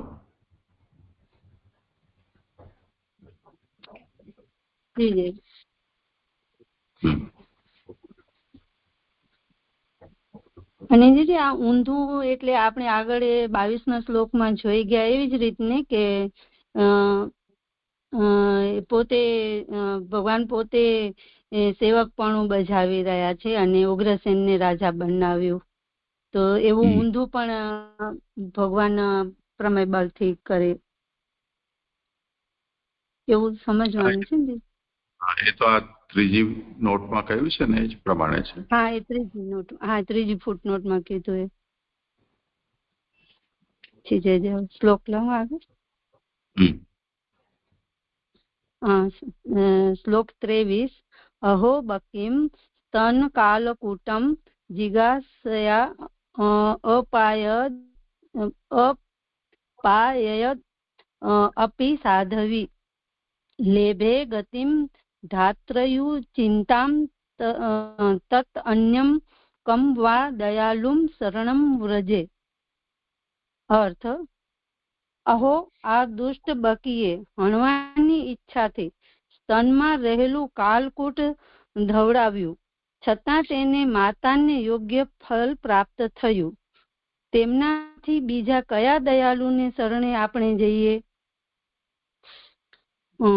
સુબોધિનીજી કે જેમ ફલથી પૂર્ણ ભગવાન તુચ્છ ફલ પ્રાપ્ત કરાવનાર સાધન કરે તે સર્વને આશ્ચર્ય કરાવનારું છે, તેવી રીતે સાધન વિનાના તુચ્છને પણ તે પૂર્ણ ફલનું દાન કરે તે અહો આશ્ચર્યકારક છે. એટલે કે અહીંયા ભગવાન ફલ તુચ્છ એટલે કે ફલ જે આપે છે એ સાધન તુચ્છ સાધન કરે તો પણ સારું ફળ આપે છે, અને સાધન નથી કરતા અને જેવી રીતે કે અહીંયા પૂતનાને ફળ આપ્યું છે કે એવી રીતે પૂર્ણ દાન ફળનું દાન પણ કરે છે, એ આશ્ચર્યકારક છે. આમ આગળ કહે છે કે બકની બેન દૈત્ય બકના જેવી એટલે કે બકી પૂતના હતી તેના જેવા વર્તનથી સારા પુરુષોનો પણ મોક્ષ ન થાય. આ શબ્દથી એમ કહેલું છે કે ભગવાનની સાથે તે પણ બુદ્ધિમાં આવે, એટલે કે અહીંયા મૈત્રેયની જગ્યાએ સુધારાયું છે કે ઉદ્ધવની બુદ્ધિમાં આવે. સ્તન કાલકૂટમ એટલે કે સ્તનમાં રહેલું કાલકૂટ, કાલોનું કૂટમ એટલે કે સમૂહ, તે કાલકૂટ. કારણ 1000 કાલા એટલે કે મૃત્યુઓ છે. એટલે કે અહીંયા પૂતનાના સ્તનમાં ઘણા બધા એમ હજારો કાલ એટલે કાલકૂટ હતું એમ, તે મૃત્યુ એટલે કે એ કાલા એટલે કે મૃત્યુ છે, તે બધા તેના ધાવણમાં ભેગા થયેલા, તેથી કાલોનો સમૂહ હતો જેમાં તેવું ધાવણ તેણે ધવરાવ્યું. જ્ઞાન કારણ છે એવા મત પ્રમાણે પણ તે દુષ્ટ હતી. અહીંયા જ્ઞાન કારણ છે એની ચોથી ફૂટનોટ છે કે ભગવાન અવિનાશી હોવાથી તેમને આ ધાવણમાં રહેલા કાલકૂટ રૂપ દોષોનો સંબંધ થશે નહીં, એવું જ્ઞાન કારણ રૂપ હતું. એટલે કે પૂતનાને એવું જ્ઞાન હતું પણ એ કાલકોટનું હું એવું સમજી છું, પૂતનાને એવું જ્ઞાન તો હતું કે એ ભગવાન છે એવું એમ. આગળ ફૂટનોટમાં લઉં છું કે દોષનો સંબંધ થશે ને, એટલે ભગવાન અવિનાશી છે છતાં પણ એ કાલકોટ જે છે એમના દોષનો સંબંધ ભગવાનને નહીં થાય એવું જ્ઞાન કારણ રૂપ હતું, એવા મત પ્રમાણે. એટલે કે એવું પુરુષોત્તમજી કહી રહ્યા છે. હવે આગળ નાનુભાઈ કહી રહ્યા છે કે આ બરાબર જણાતું નથી. જે કાર્ય કરીએ તે જેવું બુદ્ધિથી કરીએ તેવું ફળ મળે. પૂતના તો માતાની પેટે ધવડાવતી હતી, ધવડાવવામાં તેની બુદ્ધિ જેવી હોય તેવું તેનું કાર્ય ગણાય. એવા મત પ્રમાણે પણ તે દુષ્ટ હતી, કારણ કે તે હણવાની ઈચ્છાથી ધવડાવતી હતી, એવો અર્થ જણાય છે. પૂતનાને પ્રકાશમાં જણાવ્યું તેવું જ્ઞાન હોય તો તે જ્ઞાન તો મોક્ષ પ્રાપ્તિનું સાધન ગણાય, તેથી તેવું જ્ઞાન તેને ન હતું, એવું નાનુભાઈ કહી રહ્યા છે. એટલે કે આ ફૂટનોટમાં હું એવું સમજી કે પૂતનાનું એવું જ્ઞાન, પુરુષોત્તમજી એવું કહી રહ્યા છે કે એમને જ્ઞાન તો હતું પણ એ જ્ઞાન ના લીધે એ કાલકૂટનું એમને દોષ નહીં થાય. જે સમજી બરોબર છું કે નહીં આપ જણાવજો. અને નાનુભાઈજી એવું કહી રહ્યા છે કે એ જો એવું બુદ્ધિમાં એવું હોય તો એમને એ કાર્ય કરત જ નહીં, અને જો એ કાર્ય કરે છે તો એનું મોક્ષ થઈ જાય એમ, તો એ સાધનથી એને મોક્ષ પ્રાપ્તિ થાય. તો એને તેવું જ્ઞાન ન હતું એમ. હવે આગળ કે એવા મત પ્રમાણે પણ સુબોધનીજીમાં કે એવા મત પ્રમાણે પણ તે દુષ્ટ હતી એમ હણવાની ઈચ્છાથી શબ્દ કહેલ છે. એટલે કે હણવા આવી હતી એટલે એ દુષ્ટ હતી. હણવાની ઈચ્છાથી એવું ધાવણ ધવડાવ્યું પહેલા પણ તે દુષ્ટ હતી એમ દુષ્ટ વિશેષણથી કહેલું છે. આથી એમ કહેલું છે કે તેમનામાં દૈત્યનો પણ ગુણ ન હતો, કારણ તેઓ ઇન્દ્રિયોને વશ રાખનાર હોય છે, છતાં પણ પૂતનાની આકૃતિ અને ક્રિયા યશોદાની સમાન હોવાથી તેમનામાં રહેલા દોષનો વિચાર કર્યા વિના જ ભગવાને તેને તેની ધવડાવવાની ક્રિયાનું ફળ આપ્યું. અહીંયા આકૃતિ અને ક્રિયા એટલે કે પૂતનાની આકૃતિ અને ક્રિયાની 5મી ફૂટનોટ છે કે આકૃતિ યશોદા જેવી હતી, કારણ કે તેણે સુંદર સ્ત્રીનું રૂપ લીધેલું. ધવડાવવાની ક્રિયા પણ માતાની ક્રિયા જેવી ગણાય છે, એ યશોદાની સમાન ગણાય છે એવું અહીંયા ફૂટનોટમાં કીધું. હવે આગળ કે છે સુબોધનીજીમાં કે આથી એમ કહેલું છે કે હર કોઈ પ્રકારે પણ સંબંધમાં આવેલું ભગવાનનું સ્વરૂપ બીજા સાધનની દરકાર રાખ્યા વિના ફલ પ્રાપ્ત કરાવે છે. વળી ભગવાન ગુણોને જ ગ્રહણ કરે છે, દોષોને ગ્રહણ કરતા નથી. તેથી તે ઘણા દયાળુ છે. એમ બીજા કયા દયાળુને શરણે આપણે જઈએ શબ્દોથી કહેલું છે. શરણ શબ્દથી બીજાની સેવા ભક્તિ વગેરે કરવાને પણ મના કરેલી છે. એ જે 23મો શ્લોક પૂરું થયું. અહીંયા મને જે એવું હતું કે હણવાની ઈચ્છા તો એને એ દુષ્ટ હતી એને હણવાની ઈચ્છાથી આવેલી હતી, તેમ છતાં પણ એ અહીંયા કીધું કે માતાની યશોદાની સમાન હોવાથી તેને તેવું દોષ ન વિચાર્યું ને એને ભગવાને એવું ક્રિયાનું ફળ આપ્યું. તો આ જે મને થોડુંક નથી, કારણ કે એ તો દુષ્ટ પણ હતી અને દૈત્યના બીજું એ પણ છે કે એમાં દૈત્યના ગુણ ન હતા, જે એ થોડુંક મને સમજાતું નથી. એટલે ભગવાને એની કેવલ ક્રિયા જ જોઈ છે, એની બુદ્ધિ, એનો ભાવ, એનો વિચાર નથી કર્યો. તો આ પ્રમેય બલથી થયેલું છે, પહેલેથી જ કહેલું છે ને ઉત્થાનિકામાં કે પ્રમાણના બલનું ઉલ્લંઘન કરી પ્રમેય બલથી તેમ કરતા હોવાથી નીચે શ્લોકમાં તેમનું પ્રમેય બલ જણાવતા તે ભજન કરવા યોગ્ય છે એમ સિદ્ધ કરે છે. તો ભગવાને એની કેવલ ક્રિયા જ જોઈ, ક્રિયા માતા જેવી કરી તો માતા જેવી ગતિ આપી.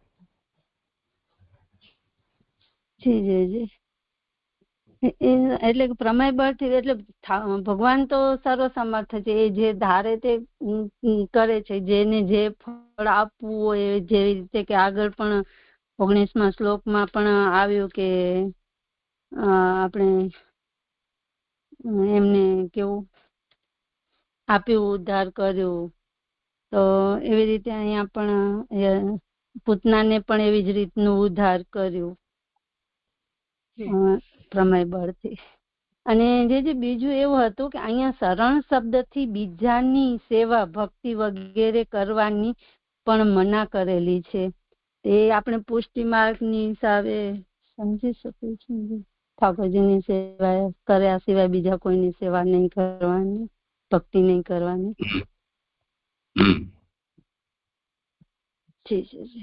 હવે મને નથી, હવે 24મો શ્લોક કર. એક મિનિટ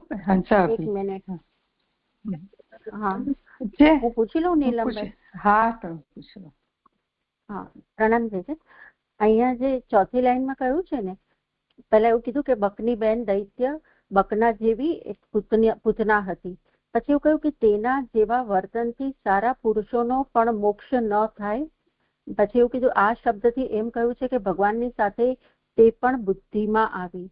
આ સારા પુરુષોનો પણ મોક્ષ ન થાય અને ભગવાનની સાથે આ બે લાઈન મને ન સમજાઈ ગઈ. જે મારો પણ આ એની પછીની લીટી છે ને ભગવાનની સાથે, તે પણ ને એમણે જે ઉદ્ધવની કરી છે તે ચેન્જ કરવાનું છે, એ મને પ્રશ્ન, મારો પણ એ જ પ્રશ્ન છે. સારા પુરુષોને પણ મોક્ષ ન થાય, એ તો એમ છે કે આવું જે કૃત્ય કર્યું તેનાથી તો સારા પુરુષ, કોઈ પણ પુરુષને મોક્ષ ના થાય, એ હિસાબે સારો પુરુષ લખ્યા હશે. એના પછીનું વાક્ય મને નથી, એ નથી સમજાતું છે. પ્રણામ.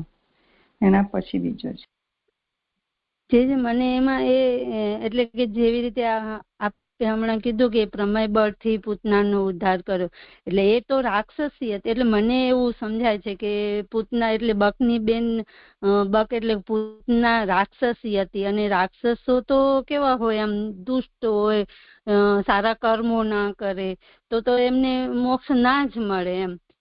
તો કોઈ સારા પુરુષો પણ સારા કર્મ કરે અને એ તો એમને હજુ કોઈક આશંકા એવી થઈ શકે કે સારું વર્તન કરે કે સારો વ્યવહાર કરે કે બધું કરે તો હજુ એમને મોક્ષ કદાચ પ્રાપ્ત થાય, એટલું ભગવાનની ઈચ્છા છે એમ. પણ આ તો દૈત્ય છે, તો પછી એને તો ક્યાંથી મોક્ષ થાય? એની સાથે જો સારું વર્તન કરીએ તો પણ મોક્ષ તો ના જ થાય ને. જે સારા, હું એવી રીતે સમજી છું. જાજુ સ્પષ્ટ તો આપ કરો જે. અને અહીંયા તો જે નવા પુસ્તકમાં જે આપણે ગયા વખતનું જે છે ને, એમાં મૈત્રેયની જગ્યાએ ઉદ્ધવની બુદ્ધિમાં એવું, ને ભગવાનની સાથે તે પણ એટલે ભગવાનની સાથે એ પણ ઉદ્ધવની બુદ્ધિમાં આવ્યું એમ. એટલે કે ભગવાન પ્રમેય બળથી જે પૂતનાનો ઉદ્ધાર કર્યો તો એવું ઉદ્ધવજીની બુદ્ધિમાં પણ આવ્યું, એવું સમજી શકાય છે. મને થોડું આપ કરો છે. એટલે આ જે વિષય છે એ વર્તમાન કાળનો પ્રયોગ છે ને. યમ એટલે સામે દેખાતી હોય ને આંગળી ચીંધીને આપણે કહેતા હોઈએ એવી રીતે. તો આ દુષ્ટ બકીએ તો જાણે કે સામે પૂતના અને ભગવાનની લીલા ચાલી રહી હોય એવી રીતે આ ઇંગિત કરી રહ્યા છે. તો આ શબ્દ તો ઉદ્ધવજીના છે ને, તો એનો આ શબ્દથી એટલે આ દેખાઈ રહ્યું છે એમ આંગળી ચીંધીને કહી રહ્યા હોય ઉદ્ધવજી, તો આ શબ્દથી એમ કહ્યું છે કે ભગવાનની સાથે તે પણ એટલે પૂતના પણ ઉદ્ધવની બુદ્ધિમાં આવી છે. એટલે બૌદ્ધ સાનિધ્ય છે.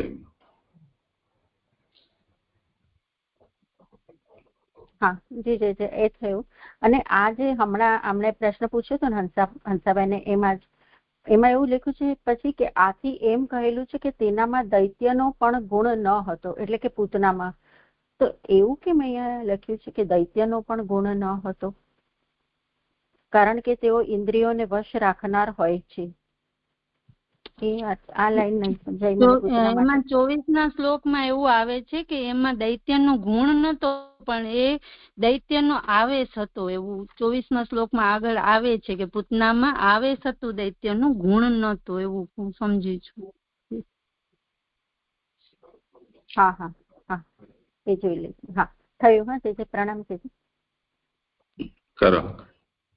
હા જે મારે એક છે હજુ, ત્યાં 4થી ફૂટનોટમાં એવું કીધું ને અહીંયા પુરુષોત્તમજીએ કે ધાવણમાં રહેલું કાલકૂટ રૂપ દોષનો સંબંધ થશે નહીં. એટલે પૂતના જાણતી હતી કે આનાથી એમને ભગવાનને કંઈ થશે નહીં, કારણ કે અવિનાશી છે. તો એ જ્ઞાન કારણરૂપ છે, એ કારણરૂપ છે. તો જે જ્ઞાન કારણ છે એવા મત પ્રમાણે પણ તે દુષ્ટ હતી. તો આ વાક્ય પુરુષોત્તમજીની સાથે માથી નથી જોડાતું છે. એમ હવાની ઈચ્છાથી શબ્દથી કહેલું છે.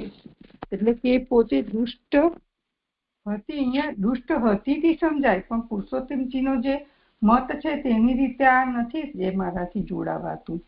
ભણવાની ઈચ્છાથી આવી એ બરાબર છે, જે એનાથી જોડાતું માથી. જે પ્રણામ. જે એ તો આપ જ જોડો, મને બી નહીં થાય.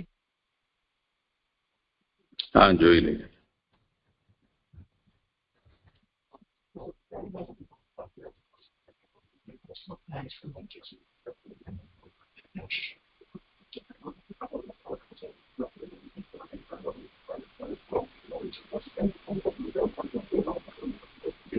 જે ચોથી ફૂટનોટ છે ને આપ થોડો ક્લિયર કરો ને, બરોબર એટલું ક્લિયર એટલી સમજાઈ નથી એમ.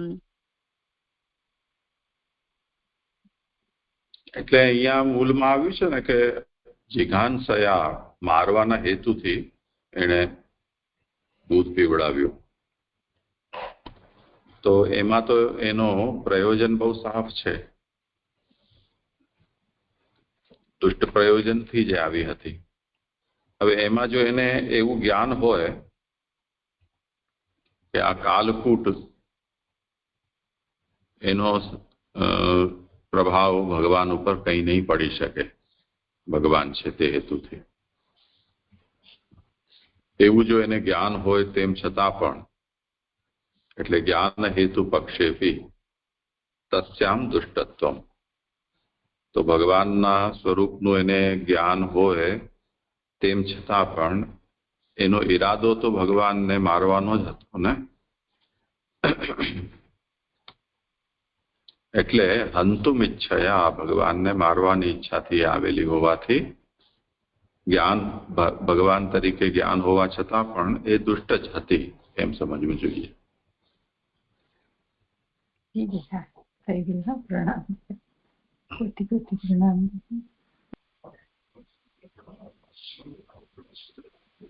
કરો આગળ.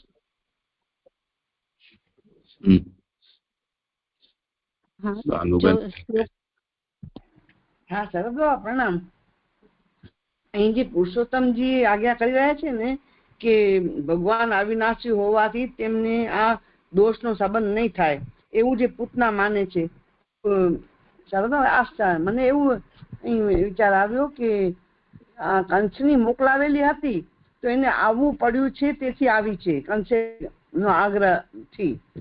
પણ એને ખબર, પુરુષોત્તમની આજ્ઞા કરે છે એટલે ખબર હોવી જોઈએ કે અવિનાશી છે, કશું થવા નથી, પણ કંસના આગ્રહથી આવી હોય એ હિસાબે પુરુષોત્તમજી નહીં કહેતા હોય કે એને જ્ઞાન હતું, ભાવ કંસના આગળ ચાલ્યું નહીં હોય તો લઈને આવી છે કાલકૂટ.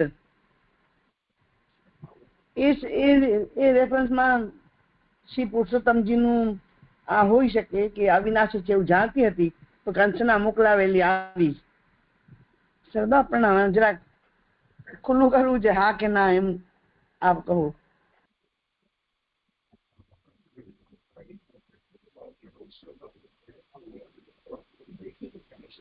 આ સ્વયં તો આવી નથી, પોતાની સાથે નથી આવી. હા, એટલે કંસનો આદેશ હતો અને આ બધા કંસના અનુસાર છે તો આવે ને, એ વાત તો બરોબર છે. પરંતુ એનો પણ ઈરાદો ન હતો મારવા માટેનો, એવું તો નથી અહીંયા. રહી વાત એટલી કે અવિનાશી હોવાને કારણે કાલકૂટનો સંબંધ નહીં થાય એવું જ્ઞાન માત્ર અહીંયા પુરુષોત્તમજી લઈ રહ્યા છે.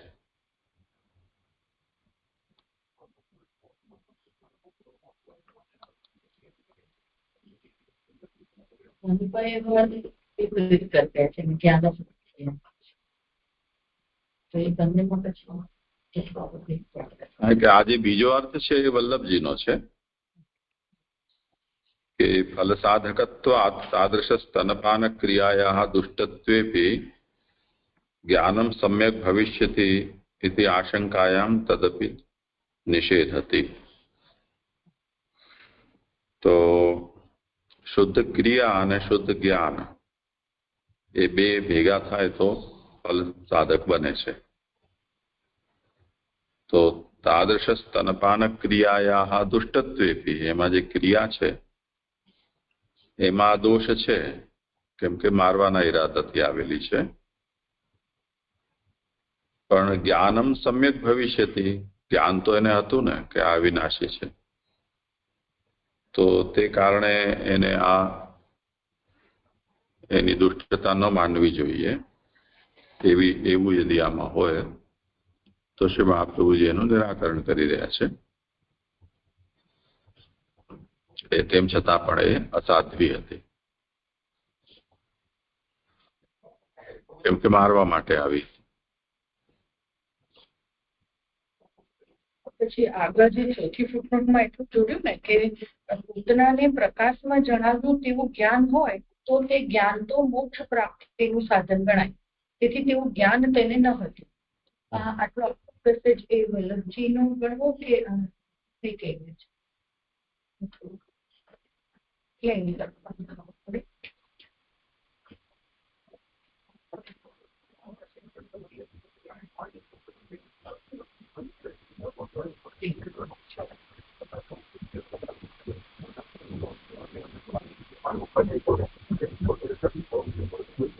કાર્ય કરીએ તે જેવી બુદ્ધિથી કરીએ તેવું ફલ મળે. પૂતના તો માતાની પેઠે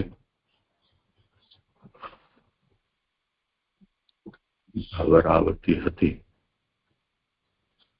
બુદ્ધિ જેવી હોય તેવું તેનું કાર્ય ગણાય. તે મત પ્રમાણે પણ દુષ્ટ હતી. તે હણવાની ઈચ્છાથી એવો અર્થ જણાય છે. આ તો આખું આમનું જ છે. હા, નાનુભાઈનું જ છે, પણ કદાચ સંયોગથી નાનુભાઈ અને વલ્લભજી છે એવું અર્થ જણાય છે. જ્યાં સુધી વલ્લભજી જણાય છે, ત્યાર પછી જે કહ્યું ને બિલકુલ વિરોધી અર્થ કે એવું જ્ઞાન જ નહોતું, એ નાનુભાઈ જ્ઞાન. તો વલ્લભજીનો શુદ્ધ અનુવાદ એવી રીતે કરી શકાય.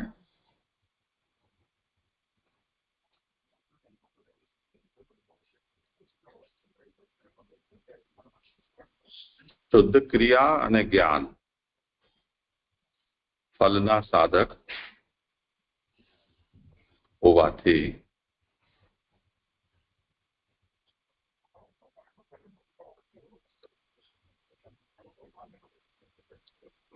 પૂતનાની મારવા માટે સ્તનપાન કરાવવા રૂપ ક્રિયા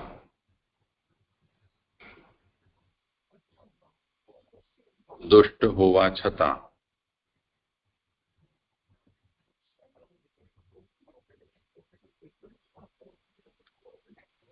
ભગવાનના વિષયમાં તેનું જ્ઞાન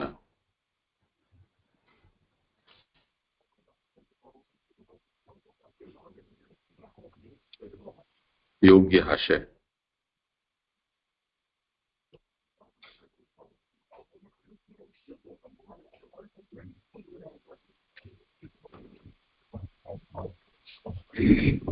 એવી આશંકા થાય તો તેનું પણ નિષેધ કરી રહ્યા છે.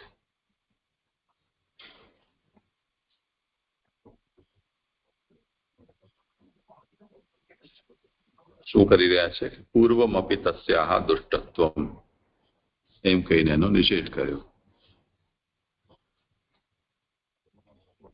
કે પહેલા પણ તે દુષ્ટ હતી.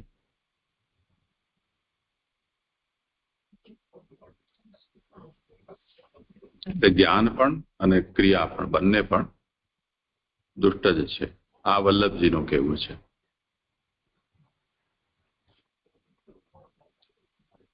એટલે પુરુષોત્તમજી સાથે એમનો કોઈ વિરોધ નથી. કે એવું જ્ઞાન તેને ન હતું.